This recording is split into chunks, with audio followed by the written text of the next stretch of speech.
नमस्कार, welcome back. आज पहली बार हमारे साथ सतीश अन्ना जी हमारे साथ जुड़ रहे हैं एक बहुत ही अहम मुद्दे के ऊपर बात करने के लिए। आपने कई बार इनको सुना होगा और ये बड़ा गर्व से बोलते हैं। ये सनातनी भी हैं और भारत के लिए सोचते भी हैं।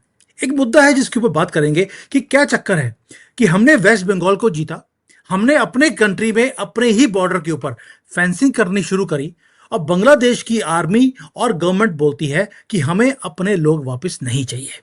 अगर आप इनको वापस भेजने की कोशिश करेंगे तो हम रोक देंगे। फेंसिंग को रुकवाने की बड़ी बार कोशिश की गई, यहां तक कि यूनाइटेड नेशंस में जाकर भी बोला कि देखिए भारत कितना गलत काम कर रहा है, वो अपने कंट्री में फेंसिंग कर रहा है और हमारे यहां से जो लोग हैं वो भारत में जो जाने की आराम से जाते थे आते थे उनको रोका जा रहा है। इस सारे मुद्दों पे बात करेंगे कि ऐसा चक्कर क्या है और भारत में ये करना क्या चाहते हैं। अगर यहां पर आ रहे हैं तो काम करने तो आ नहीं रहे, कुछ ना कुछ और करने आ रहे होंगे और इनको यूज कैसे किया जाता है इस सारी फोर्सेस की तरफ से। Satish ji, thank you for joining today. नमस्कार, हर हर महादेव। धन्यवाद सुमित जी, जो आपने अपने प्लेटफॉर्म पे हमें बुलाया। बांग्लादेशियों का जो मुद्दा है, ये हमारे देश के लिए एक बहुत विकट समस्या जो है बनते जा रहा है। आपको डायरेक्ट मैं ये कहूंगा कि ये ग्रेटर बांग्लादेश प्रोजेक्ट के तहत जो है ये की जा रही है। एंड बांग्लादेश जब 71 में बना, उसी समय से ही ग्रेटर बांग्लादेश प्रोजेक्ट अस्तित्व में आ गया। बांग्लादेश एक ओवर पॉपुलस कंट्री है, उसकी डेंसिटी पॉपुलेशन की बहुत हाई है। इनफैक्ट आजकल एक इंडस्ट्री चली हुई है कि देखिए, जैसे भारत में एक अमूमन आम परिवार जो होता है वो एक पति पत्नी और 2 बच्चे, बांग्लादेश में 15-16 बच्चे बहुत आम बात है एक परिवार के अंदर होना। 2-3 बीवियां होना भी बहुत आम बात है वहां पर। तो वहां पे एक मान के चला जाता है कि जो परिवार का जो अच्छा बच्चा है, जो माँ बाप का देख रेख करेगा, उसको रख लेते हैं और बाकी लोगों को हम लोग इंडिया की तरफ पुश कर दे रहे हैं। इट इज ए इकोनॉमी एक तरह से बन चुकी है, जो ये डेली वेजेस पे यहाँ पे काम कर रहे हैं। ये मनी लॉन्ड्रिंग कहिए, हवाला रूट्स कहिए, पैसे वापस बांग्लादेश भेज रहे हैं अपने माँ बाप को, जहां से ये लोग आए हुए हैं। ज्यादातर लोग यहाँ पे आके अपनी आइडेंटिटी चेंज कर लेते हैं और एक नए नाम के साथ में ये लोग अपना आधार कार्ड और voter ID card, pan card वगैरह असम, बांग्ला, वेस्ट बंगाल जैसे सीमावर्ती जो राज्य हैं वहां पे इनके एजेंट्स होते हैं, ये बना लेते हैं। उसके बाद ये भारत के किसी भी स्टेट में 3 महीना 6 महीना एक नर्सरी जैसी होती है, वैसे ये बंगाल में रुकते थे और वहां से ये निकल जाओ किसी भी स्टेट में।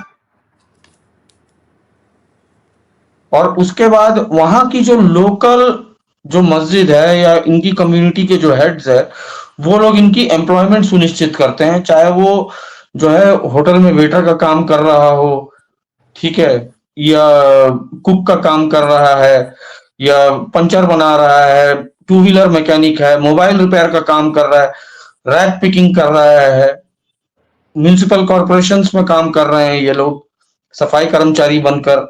ठीक है, मुझे लगता है कि भारत में आज सफाई कर्मचारी के रूप में भारत में बहुत सारे शहरों में बांग्लादेशी घुसे हुए हैं। This is because of cheap labour. इनको इनकी बैकएंड से जो है, जो मस्जिदें हैं और इनकी जो जकात है, उससे इनको फंड्स मिलती है टू मेकअप। तो लोअर वेजेस पे भी ये काम करने के लिए तैयार हो जाते हैं।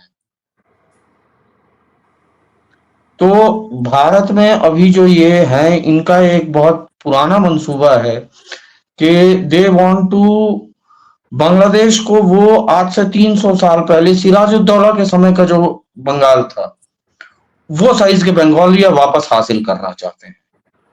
उसी तरह का एक इस्लामी शासन लेकर बड़ा Greater Bangladesh, which will include West Bengal, Bihar, Orissa, Jharkhand, Assam, Meghalaya, ये जो है पूरा।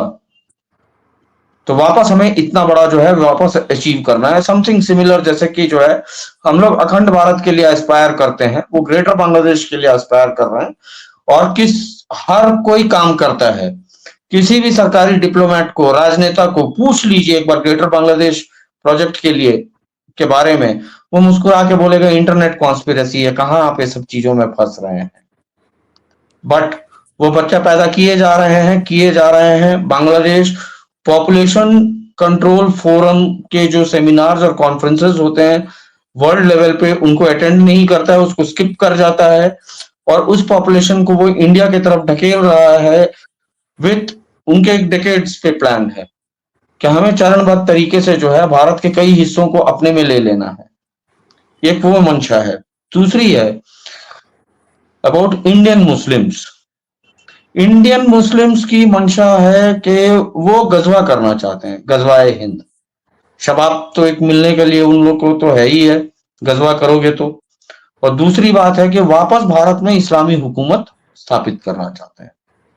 फ्रंट एंड दंगाइयों के रूप में वो इन बांग्लादेशियों को यूज करना चाहते हैं।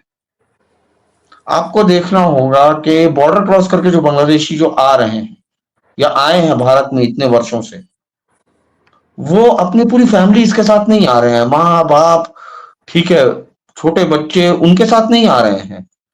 15 साल से लेके 30-35 साल के जो है फाइटिंग फिट जो है वो आ रहे हैं विथ एम्बिशन कि हम भारत आएंगे, यहाँ लव जिहाद करेंगे, कोई ना कोई हिंदू लड़की मिलेगी, हम उसके साथ घर बसा के बैठ जाएंगे।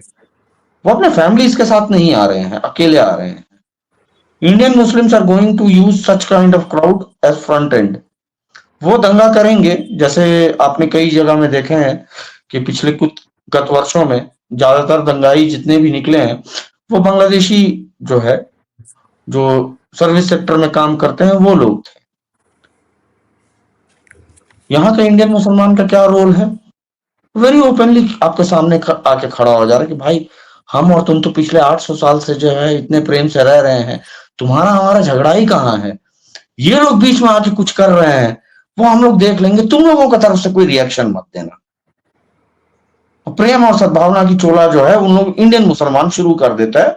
हिंसा का डिपार्टमेंट जो है ये बांग्लादेशी मुसलमानों को पकड़ा के रखे हुए हैं। देखिए, हमारे जो हिंदू है जन सामान्य में, सुबह सो के उठने से लेकर रात सोने तक उसका दिमाग में एक ही चीज रहता है कि भाई रोजी रोजगार कैसे करना है, ठीक है, कि घर का चूल्हा चलता रहे। इतनी बारीकी से हर चीज को सोचने समझने की माने लोगों के पास समय नहीं है। आप लोग बहुत अच्छा काम कर रहे हो कि जो इस तरह की बातें हैं वो जनसामान्य के बीच में आप लोग लेके आ रहे हैं। So it's really good. तो पब्लिक को आपको समझना होगा कि चीप लेबर के चक्कर में आप बांग्लादेशियों को इंटरटेन ना करें। मैं सभी लोगों को अपील कर रहा हूं कि चीप लेबर के चक्कर में बांग्लादेशियों को एंटरटेन ना करें। वो अगर आपके घर में प्लम्बिंग का काम के लिए आते हैं या माने व्हाइट वॉशिंग के लिए आते हैं या कोई भी तरह का इलेक्ट्रिक वर्क के लिए आते हैं, वो रेकी करके जाते हैं। इस घर का मर्द जो है कितने बजे चला जाता है, पीछे कितनी औरतें क्या वो अकेले रहती हैं, किस एज ग्रुप की हैं, इनके साधन संपन्न कैसे हैं इसके घर में, क्या इसके घर में जो भी है अप्लायंसेस बहुत महंगे रखे हुए हैं, मतलब वेल टू डू फैमिली, वो हर चीज स्टडी करके जाते हैं। आप ये मौका क्यों दे रहे हो जस्ट बिकॉज वो 100-150 रुपया सस्ता है? इस बारे में हिंदुओं को सोचना पड़ेगा। जी सुमित जी, आप कुछ कह रहे थे। सुधीर जी, मैं बोल रहा हूँ कि बांग्लादेशी आते हैं या उनको यूज किया जाता है, पॉलिटिकल संरक्षण है, मीडिया भी उनके साथ है, यह हमें दिखता है। उनकी तैयारी पूरी है कि कैसे देश के अंदर आग लगानी है जब जरूरत पड़े तो, या फुल स्केल पे आग लगाई जाए। जैसे रिसेंटली राहुल गांधी ने भी बोला था, बड़े रिसेंटली, कि सारी एजेंसीज मुझे रिपोर्ट कर रही हैं, इस देश में बीजेपी की गवर्नमेंट को गिरवाना मेरे लिए बाएं हाथ का खेल है। अगले 1 साल से पहले पहले मोदी जी की गवर्नमेंट वो गिर जाएगी, और एक बार हमारे हाथ में सत्ता आ गई तो दोबारा से जाएगी नहीं। ये बड़ा ठोक के बोलता है वो। तो अगर वो बोल रहे हैं, यानी कि उनकी जो तैयारी है वो छीनने की है, कि सत्ता को छीनना एक बार, तो छीनने के लिए बांग्लादेशियों को यूज किया जाएगा, ये दिखता है। उनकी तो तैयारी बुरी दिखती है। हर एक घर में आपको पत्थर भी दिखते हैं छत के ऊपर, आपको पेट्रोल के बॉम्ब भी दिखते हैं, आपको बंदूकें भी दिखती हैं। क्या हमारा समाज इसके लिए तैयार भी है? हिंदू समाज बिल्कुल तैयार नहीं है। एक आम हिंदू अगर सच कहा जाए तो आज जो है वो अपने इंद्रियों को प्रसन्न करने के लिए जीवन जी रहा है। भाग दौड़ इसलिए कमा रहा है कि भाई अच्छे रेस्टोरेंट्स में जाके खाना खा सकें, ठीक है, महंगे ब्रांडेड कपड़े पहन सकें, सिर्फ अपने इंद्रियों को खुश करने के लिए उसका जीवन चल रहा है, इंटरटेनमेंट में फंसा हुआ है, कुछ नहीं है तो रील्स के अंदर फंसा हुआ है। हम्म। एक गंभीर सोच जो होती है और एक व्यापक लक्ष्य जो होते हैं कि एक हिंदुई साम्राज्य खड़े करना है, किस तरह की नीतियां होनी चाहिए, क्या होना चाहिए, वैसे सोच जो है हिंदुओं के बीच में लगभग लगभग एब्सेंट है। और अगर कोई इस तरह के बातें सोच रखता भी है तो those people are sidelined in the society itself. Hmm. तो हिंदू जो है, जितना वायलेंट इस्लाम है, अगर अकबरुद्दीन ओवैसी ने कहा है कि 15 मिनट, तो मुझे लगता है कि वो मजाक नहीं कर रहा था। देखिए, ऐसा नहीं होगा कि 15 मिनट में आप 100 करोड़ हिंदू खत्म कर दोगे, ठीक है, और ऐसा भी नहीं होगा कि कभी हिंदू जो है 30 करोड़ मुसलमान खत्म कर देंगे। ऐसा नहीं होगा, प्रैक्टिकली ये सब चीजें पॉसिबल नहीं होती है। पर वर्चस्व तुम्हारे हाथ से हमारे हाथ में ले लेना, ये हो जाता है। हम्म। और एक बार अगर कंट्रोल उनके हाथ में चले गई तो उन्होंने दिखा दिया कि बांग्लादेश में हिंदू पॉपुलेशन को कैसे उन्होंने कम किया, पाकिस्तान में उन्होंने हिंदू पॉपुलेशन को कैसे कम किया, उन्होंने दिखा दिया है पूरी दुनिया के सामने में। क्या वर्ल्ड फोरम्स में कभी पाकिस्तानी हिंदूज और बांग्लादेशी हिंदूज के बारे में आवाज उठी है? तो आप क्या एक्सपेक्ट कर रहे हैं कि कंट्रोल अगर इनके हाथ में चले जाए, तो अगर भारत में वैसे ही वो हमारी जनसंख्या कम करने पे आ जाए जिन भी हथकंडे इस्तेमाल करके, तो दुनिया में कहीं पे भी भारतीय हिंदुओं की भी कोई बात करेगा? कोई नहीं करेगा। आप हारे हुए हो। मैं पहले भी एक बात कहा हूं कि मुसलमानों की एक फितरत होती है कि वो लैंड ऑफ लॉ, आईपीसी, संविधान, इन सब चीजों को वो नहीं उतना समझता है। उसको सड़क पे तलवार लेके ही फैसला करना रहता है, क्योंकि वो अपने पूर्वजों का अनुयायी है। उनके पूर्वजों ने तलवारों के जोर पे ही फैसले लिए हैं, हम्म। तो हमेशा वो वही करेगा। क्या हिंदू उस हिंसा के लिए तैयार है? तो बिल्कुल नहीं है। देखिए, तैयारियां कुछ दो तरह तीन तरह के रहती है। एक होती है कि आपकी क्या कैपेबिलिटी है। अगर आप एक एज अ इंडिविजुअल ये समझते हो कि भाई मेरी जिम्मेदारी, मेरा घर, मेरी पत्नी, मेरे बच्चे हैं, तो हम्म। एक इंडिविजुअल घर को सिक्योर करने के लिए क्या सॉल्यूशंस होते हैं, वो आप हम लोगों के जैसे ऑन एयर हम लोग ये सब सॉल्यूशंस नहीं डिस्कस करते हैं। आप व्यक्तिगत जब मिलते हैं या संपर्क में आते हैं तो हम लोग आपको कई तरह के सॉल्यूशंस देते हैं जो लीगल फ्रेमवर्क के अंदर होती है, ठीक है। तो वो आप अपने फैमिली को प्रोटेक्ट करने के लिए कर सकते हैं। आप अपार्टमेंट में रहते हैं तो सुरक्षा की जिम्मेदारी आपकी नहीं है, आपके रेजिडेंट वेलफेयर एसोसिएशन के सेक्रेटरी की है। आपके सेक्रेटरी साहब को बोलिए कि किसी तरह की एडवाइजरी के लिए हम लोगों के साथ संपर्क में आए, तो हम लोग ये बताएंगे कि एक अपार्टमेंट टावर को सिक्योर करने के लिए आपको क्या स्टेप्स लेने होंगे। कई ऐसे लोग और संगठन होते हैं जो ये कहते हैं कि भाई आप हमारी पूरी शहर के लिए सुरक्षित करने के लिए आप क्या बताते हैं। तो हम लोग एक शहर की पूरी स्टडी करते हैं, उसको सुरक्षित करने के लिए क्या कर सकते हैं, इस चीज की जो है पूरी प्लान और स्ट्रेटेजी तैयार करके उन संगठनों को हम लोग देते हैं। देखिए, इंटरनल मॉब वायलेंस, दंगे जो होते हैं, इसके लिए हिंदू समाज और हिंदू, एक आम हिंदू व्यक्ति छोड़िए, पुलिस तैयार नहीं है इन चीजों हम्म। के लिए। इन चीजों के लिए गवर्नेंस में बैठे हुए लोग जो हैं वो भी तैयार नहीं है, कि कब क्या हो जाएगा नहीं बता सकते हैं। तो इनको एक बहुत माने जो है क्लैरिटी है कि हम कुछ भी कर जाएं, हम छूट जाएंगे, हम बच जाएंगे, और नहीं भी बचें तो हम अपना दीन को मजबूत करके गए। हमारा तो लक्ष्य ही यही रहा है। तो इनमें सोशल एक्सेप्टेंस है वायलेंस के लिए। हिंदू समाज में, अभी के समाज में खासकर पिछले 60-70 साल जो भारत की स्वतंत्रता के बाद की जो समाज है हिंदू समाज, उसको अहिंसो परमा धर्मा कुछ ज्यादा ही चढ़ गया है। ठीक है। तो महात्मा गांधी का गांधीइज्म जो है वो बहुत ज्यादा है। हिंदुओं ने अपनी पीढ़ी तैयार की ये सोच के कि हमारे बच्चे डिसेंट जेंटलमैन बनेंगे। आज सुमित जी बड़ा हास्यास्पद लगता है कि वो इस हद तक जेंटलमैन हो गए हैं कि अगर कोई युवा अपनी पत्नी को, नया नया शादी हुआ है, बाइक में लेके जा रहा है, अगर बाजार में कोई मनचले उस युवती को छेड़ दे, तो ये लड़का जो है फोन पे अपना पुलिस का फोन नंबर खोजने लगता है। उसका पुरुषार्थ, उसका पौरुष मर चुका है, खत्म हो गया है। मेटालय एजुकेशन ने खत्म कर दिया उस चीज को। तो एक जेंटलमैन गजवा का जवाब देगा, आप एक्सपेक्ट मत करिए। तो जो अर्बन क्राउड है, जो इलीट क्राउड है, ये मात्र कुछ घंटों में वैनिश हो जाएगा। It is the very lower income group, rural India जो है, they are going to give a fight back. चीजें हम जहां तक देख रहे हैं और जितना हम लोगों ने स्टडी किया है, हिंसक होने शुरू हो जाएगी 2030 के बाद। ये लोग अपने हर पॉलिटिकल डिमांड और कोई भी तरह का इनकी नाराजगी को जाहिर करने के लिए छोटे बड़े दंगे करना शुरू कर देंगे। ये इनकी स्ट्रेटेजी रही है। तो आप इसका पलटवार करने के लिए क्या मैकेनिज्म खड़ा कर रहे हो, ये देखना है। आपने राहुल गांधी की बात कही थी। देखिए, एक उदाहरण के लिए मैं कहूंगा कि कुछ 9 और 10 बजे के बीच में जो है, इंदिरा गांधी की हत्या हो गई थी। ठीक है। और 12 साढ़े 12 बजते बजते पथराव, आगजनी, दंगे शुरू हो गए थे 2 घंटे में।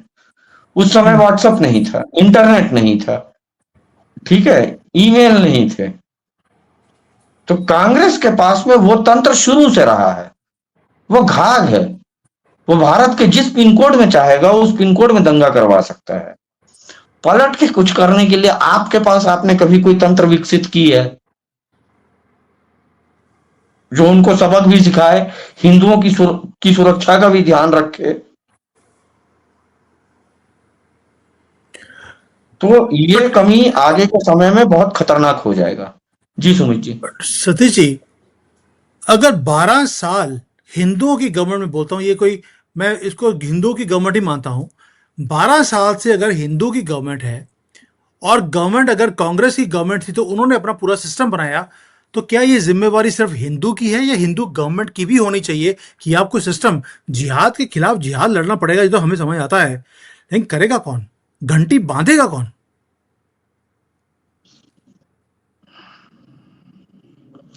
सुमित जी, आपका प्रश्न थोड़ा जो है वो राजनीतिक इसमें था।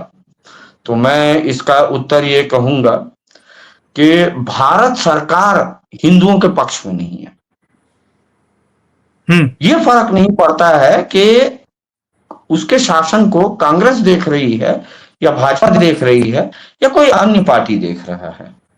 भारत का जो संवैधानिक ढांचा और संविधान बाई इटसेल्फ जो है, वो हिंदू के लिए हितकारी नहीं है। तो जो भी अगर बैठेगा चेयर पे, वो संविधान से बंधा हुआ है, वो एक संवैधानिक पद है। ठीक है, उसका डूज एंड डोंट्स बहुत क्लियरली डिफाइंड है। उसको उसी दायरे में रह के काम करना होगा। तो अगर आपको कुछ बदलाव करना है तो सबसे पहला चीज है कि संविधान में से सेक्युलर जो शब्द है, आपको उसको हटाना होगा। उसके लिए प्रक्रिया चलानी होगी आपको। ठीक है। और बाय डेफिनेशन आपको डिफाइन करना होगा कि ये हिंदू मेजोरिटी कंट्री है और ये हिंदुओं का देश है। यहाँ पे हिंदुओं के लिए ये राइट्स है और जो माइनॉरिटी रहते हैं उनके लिए वो राइट्स है। आपको डिफाइन करनी होगी कि यूनाइटेड नेशंस ने जिस तरह से कहा है कि इतना परसेंटेज, जो मुझे लगता है 2.5 या 3% है, से जो कम है उससे माइनॉरिटी कहा जाता है, उससे ज्यादा वाला माइनॉरिटी नहीं होता है। आप तो 15% वाले को माइनॉरिटी का सब कुछ देके बैठे हुए हैं। ठीक है। अभी क्या चल रहा है, जो सोशलिस्ट वर्ड जो घुसाया गया है, हिंदू टैक्स भर रहा है और हम उनके उलेमा पाल रहे हैं। सैलरी देके, खर्चा देके जो है हिंदुओं के टैक्स के पैसे से पल रहे हैं उनके उलेमा। तो क्या ये सोशलिज्म है? तो आपको कोर में जाके रेक्टिफाई करना होगा। और मुझे अभी इस वक्त कोई भी नेता पूरे भारत में ऐसा नहीं दिख रहा है जो ये काम कर सकता है। संविधान को कोई टच ही नहीं कर सकता है। बट सतीश जी, मैं कई बार मुझे जी। हंसी आती है कि लोग समझते नहीं है कि उनका फैमिली स्ट्रक्चर और हमारे फैमिली स्ट्रक्चर में कितना फर्क है। आपने कई बार देखा होगा कि एक 80 साल 85 साल के बूढ़े ने, जो मुसलमानों की फैमिली में है, उसने अपनी पोती से शादी कर ली। पोती 10 12 साल की है। लोग ये समझते नहीं है, लोग हंसते हैं इनके ऊपर। वो बेवकूफ नहीं है।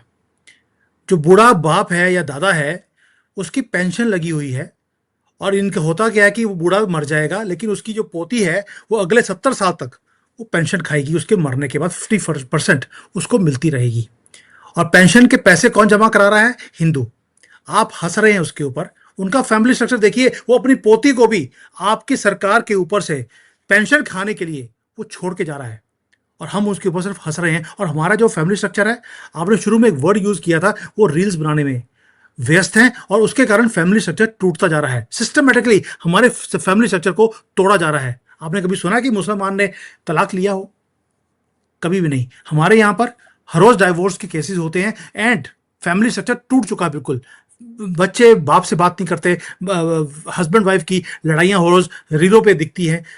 कैसे बचेगा भारत फिर, अगर इतनी डिविजन्स फैमिली स्ट्रक्चर तक आ गई हैं? हिंदू समाज तो बहुत दूर की बात है कि कभी जुड़ सकता है।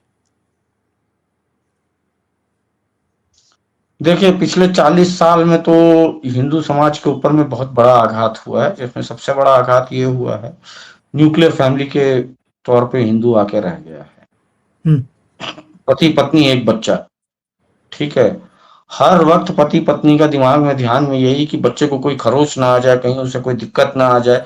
पूरी दुनिया उनकी वही बैठी हुई है। वो किसी तरह का इस्लाम, ठीक है, जियो पॉलिटिक्स, इंटरनल इश्यूज, इन सब पे उनका ध्यान ही नहीं है। क्यों?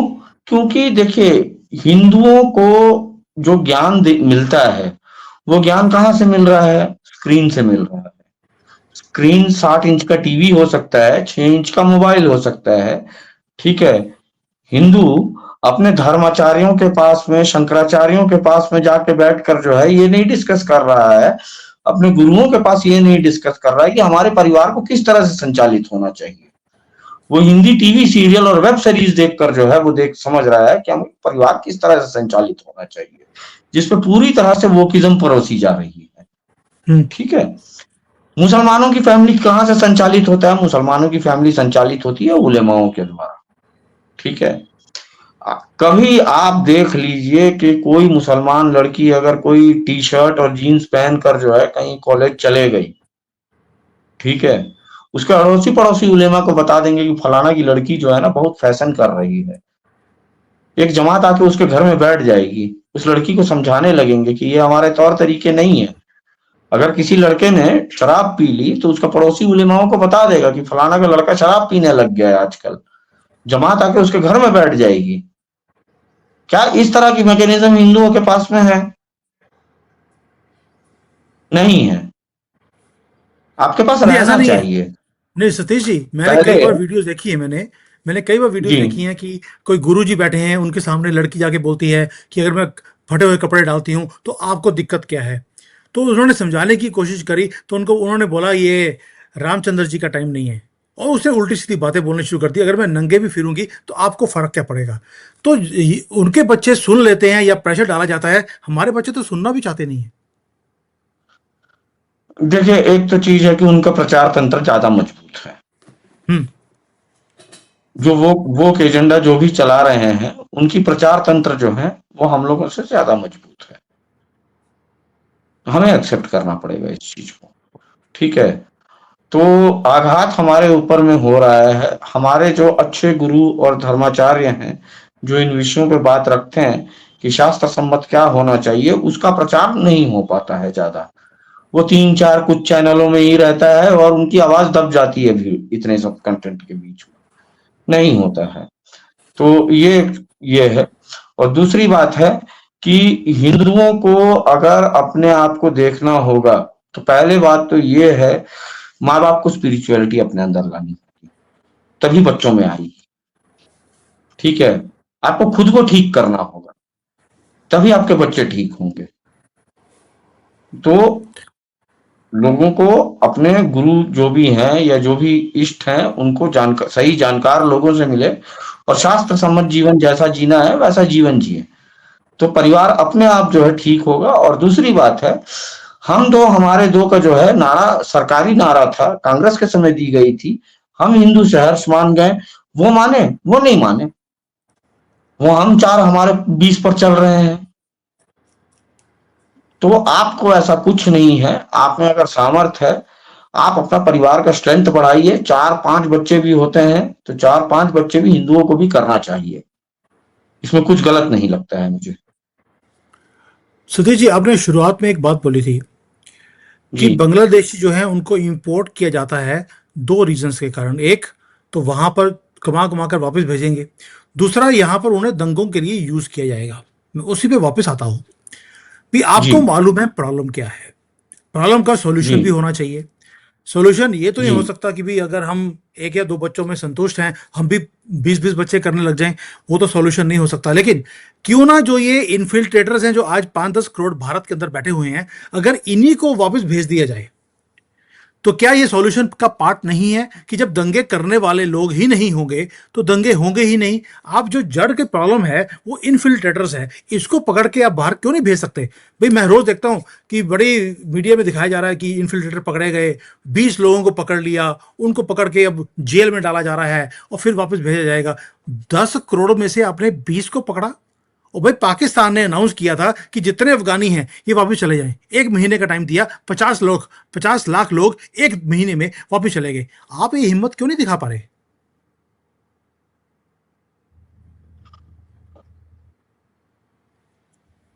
मुझे जहां तक लगता है कि आप जो है स्ट्रॉन्ग एक्शन लेने से कतरा रहे हैं, बिकॉज शायद ऐसा है कि इकोनॉमी वार के लिए तैयार नहीं है। Bangladesh has been maintaining a very clear stand. वो अपनी पॉपुलेशन को हमारे कंट्री की तरफ पुश करता है बहुत सिस्टमेटिकली। ठीक है, एंड उसके बाद उनकी स्टैंड रहती है कि मेरे देश के हालात इतने खराब नहीं है कि किसी को भारत जाके काम करना हो। हम्म। ये उनकी ऑफिशियल स्टैंड है कि हमारे देश के हालात इतने खराब नहीं है कि किसी को भारत में जाके काम करना पड़े, we are better than you, वो ऐसा कहते हैं। और उनके लोगों को जो है, नाउ मैं डायरेक्ट आता हूं इनका तंत्र के ऊपर में। उत्तर प्रदेश के सहारनपुर में साउथ एशिया का जो पूरा सरगना जो है, सबसे खतरनाक जो है, वहां बैठा हुआ है देवबंद में, दारुल उलूम देवबंद मदरसा। ठीक है, दारुल उलूम देवबंद ने जमीयत इस्लाम बंगाल में स्टार्ट की। ठीक है, बांग्लादेश में जमीयत हिंद, भारत में जमीयत कश्मीर भी है। ठीक है, ऐसे इसने स्प्लिंटर ग्रुप स्टार्ट कर दिए। अब जमीयत की अपनी यूथ क्लब आ गई है। आपको दो बयानों का थोड़ा एक गौर करिएगा। अरशद मदनी का जो बेटा है महमूद मदनी, उसने एक बार बयान दिया था कि मुसलमान 1 करोड़ की फौज खड़ी करेंगे। ठीक है, उसका बयान के कुछ समय बाद में जमीयत यूथ क्लब अस्तित्व में आ गया, जो आज भारत के सभी शहरों में, प्रमुख शहरों में है। ठीक है, तो मदनी बाप बेटे जो हैं, इस मदरसे का जो नेटवर्क है, उलेमाओं का जो नेटवर्क है, जो दंगा तंत्र है, जो मॉब को मोबिलाइज करते हैं ये, ठीक है, उस तंत्र के सरगना लोग। आपको डायरेक्ट ऐसे लोगों पे एक्शन लेना होगा। अगर आज असम में कोई अवस्था फैलाने का कोई काबिलियत रखता है तो वो बदरुद्दीन अजमल है। ठीक है, तो you need to demolish their network, their assets, everything. ये देखिए, वो बाजार में किसी ने लड़की को देख के सीटी मार दी, किसी ने किसी को छुरा मार दी, हम उसकी बिल्डिंग गिरा दिए। ठीक है, उसका घर को बुलडोजर चला दिए। बात इतने से नहीं बनेगी, हम्म। इनके जिहादी नेटवर्क को गिराना होगा आपको। इनके जो बड़े बड़े मदरसे हैं जहाँ पे 5-5 हजार बच्चे, जिसको कभी भी दंगा करने बोलो तो वो इस्लाम के लिए अपने गर्दनें कटा सकते हैं, ठीक है।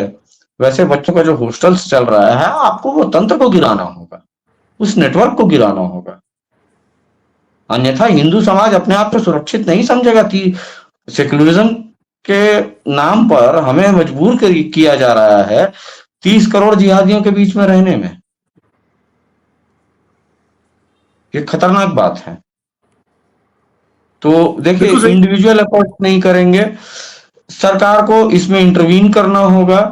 और सरकार को ही ये इतना बड़ा काम है कि गवर्नमेंट को ही हिंदू समाज को सुरक्षित करने की जिम्मेदारी लेनी पड़ेगी।